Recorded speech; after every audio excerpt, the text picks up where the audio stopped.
আমাদের সম্মানিত মাননীয় মন্ত্রী তিনি এই মুহূর্তে উত্তরীয় পরিয়ে দিচ্ছেন কাঙালিনী সুফিয়াকে। সেই সাথে আছেন গোলাম মোহাম্মদ সিরাজ, ফরিদুর রাজা সাগর এবারে ফুল দিচ্ছেন টিএমএসএস এর পক্ষ থেকে।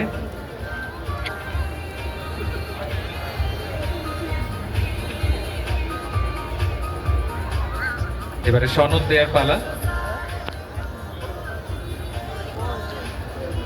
জনাব ফরিদুর রাজা সাগর ক্রেস্টটি তুলে দিচ্ছেন এবারে।